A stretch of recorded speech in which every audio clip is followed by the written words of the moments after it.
உங்களுக்கு ஐயோ! பரலோக ராஜ்யத்தை பூட்டுதல். மாயக்காரராகிய வேதபாரகரே, பரிசேயரே, உங்களுக்கு ஐயோ!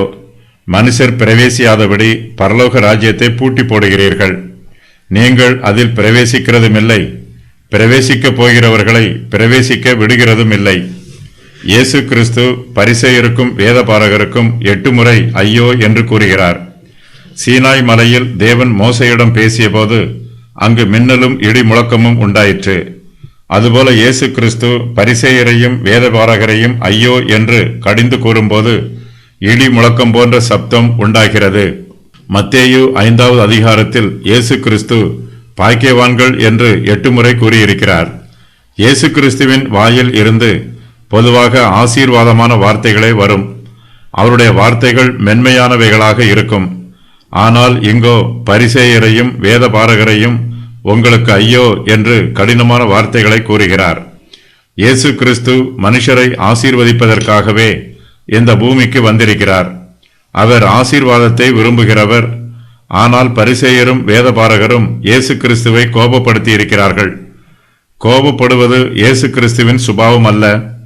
ஆயினும் பரிசேயர் சதுசேயர் ஆகியோருடைய துன்மார்க்கமான பேச்சும் கிரியைகளும் இயேசு கிறிஸ்துவுக்கு கோபத்தை உண்டு பண்ணிற்று. அவர்கள் மீது இயேசு கிறிஸ்துவுக்கு ஏற்பட்ட கோபத்தினால் அவர் வாயில் இருந்து கோபமான வார்த்தைகள் புறப்பட்டு வருகிறது. மாயக்காரராகிய வேதபாரகரே, பரிசேயரே, உங்களுக்கு ஐயோ என்னும் வார்த்தை மிகவும் பாரமான வார்த்தையாகும். வேதபாரகரும் பரிசேயரும் மாயக்காரர்களாக இருக்கிறார்கள். அவர்களுடைய எல்லா தீய சுபாவங்களும் மாய்மாலத்தில் சங்கமமாக இருக்கிறது. மாயக்காரன் நாடக மேடையில் வேஷம் போட்டு நடிக்கிறவன். இவன் தன்னுடைய பாத்திரத்திற்கு தகுந்தபடி வேஷம் போடுவான். இவனுடைய வேஷம் இவனுக்கு உண்மையான சுபாவம் அல்ல. தன் உண்மையான சுபாவத்தை மறைத்து வேஷம் போட்டு வேறு யாரு போலவோ நடித்து காண்பிப்பான். இயேசு கிறிஸ்து ஒவ்வொரு முறையும் வேதபாரகருக்கும் பரிசேயருக்கும் ஐயோ என்று கூறும்போது அதற்கான காரணத்தையும் அதோடு சேர்த்து கூறுகிறார். அவர்களை கடிந்து கொள்ளும் வார்த்தைகளை நியாயப்படுத்துகிறார். இயேசு கிறிஸ்து ஒருபோதும் யாரையும் காரணமில்லாமல் சபிப்பவர் அல்ல. பரிசேயரும் வேதபாரகரும் இயேசு கிறிஸ்துவின் சுவிசேஷத்திற்கு சத்துருக்களாக இருக்கிறார்கள். இதனால் மனுஷருடைய ஆத்தும ரட்சிப்புக்கு இவர்கள் சத்துருவானார்கள். மனுஷர் பிரவேசியாதபடி பரலோக ராஜ்யத்தை இவர்கள் பூட்டி போட்டிருக்கிறார்கள். இயேசு கிறிஸ்து பரலோக ராஜ்யத்தை திறப்பதற்காக வந்திருக்கிறார். இயேசுவின் மூலமாக தேவனுடைய ராஜ்யத்திற்கு உரியவர்களுக்கு பரலோக ராஜ்யத்திற்குள் பிரவேசிக்கும் சிலாக்கியம் கிடைத்திருக்கிறது. பரிசேயரும் வேதபாரகரும் மோசேயின் ஆசனத்தில் அமர்ந்திருக்கிறார்கள். வேத வாக்கியத்தின் அறிவு என்னும் திறவுகோல் இவர்களிடம் உள்ளது. இந்த திறவுகோலை பயன்படுத்தி ஜனங்கள் பரலோகத்திற்குள் பிரவேசிப்பதற்கு இவர்கள் உதவி புரிய வேண்டும். ஆனால் பரலோகத்தின் கதவை திறப்பதற்கு பதிலாக அதை பூட்டி போட்டிருக்கிறார்கள்.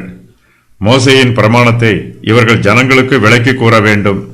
இயேசு கிறிஸ்துவை பற்றி பழைய ஏற்பாட்டு தீர்க்கதரிசிகள் வெளிப்படுத்தி இருக்கும் முன்னறிவிப்புகளையெல்லாம் இவர்கள் ஜனங்களுக்கு எடுத்து கூற வேண்டும். இவர்களிடம் மிகப்பெரிய ஊழிய பொறுப்பு ஒப்படைக்கப்பட்டிருக்கிறது. ஆயிரக்கணக்கான ஜனங்கள் பரலோகத்திற்குள் பிரவேசிப்பதற்கு இவர்கள் காரணமாக இருக்க வேண்டும். ஆனால் இவர்களோ பரலோகத்திற்குள் பிரவேசிக்கிறவர்களையும் தடை பண்ணி விடுகிறார்கள். பரலோகத்தின் வாசல்களை அடைத்து போடுகிறார்கள்.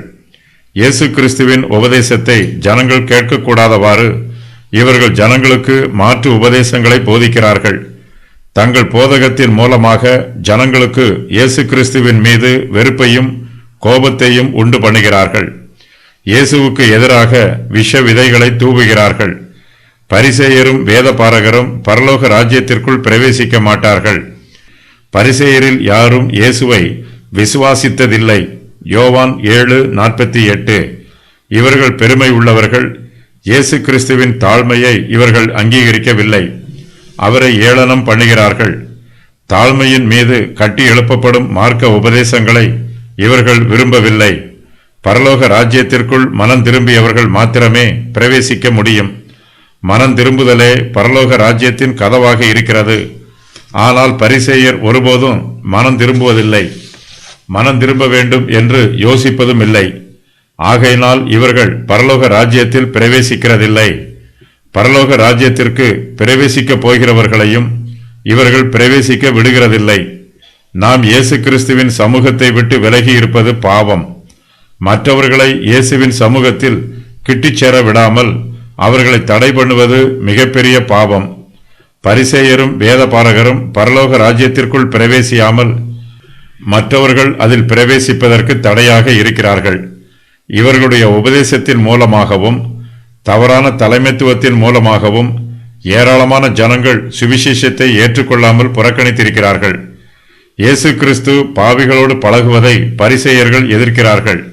அதுபோலவே பாவிகளும் இயேசு கிறிஸ்துவிடத்தில் வருவதற்கு இவர்கள் எதிர்ப்பு காண்பிக்கிறார்கள்.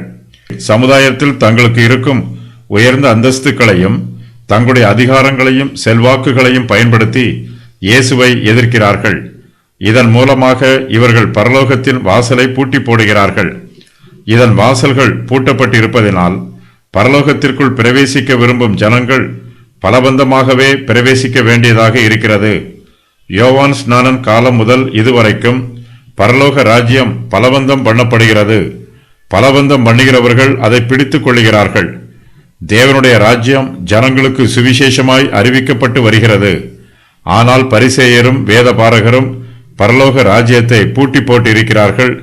இந்த சூழ்நிலையில் பரலோக ராஜ்யத்திற்குள் பிரவேசிக்க விரும்புகிற யாவரும் பலவந்தமாய் அதில் பிரவேசிக்கிறார்கள். வேதபாரகரும் பரிசேயரும் மாயக்காரர்கள். அவர்கள் தவறான உபதேசங்களை போதிக்கிறார்கள். இதனால் அவர்களாலும் பரலோக ராஜ்யத்திற்குள் பிரவேசிக்க முடியவில்லை. மற்றவர்களையும் பிரவேசிக்க விடுவதில்லை.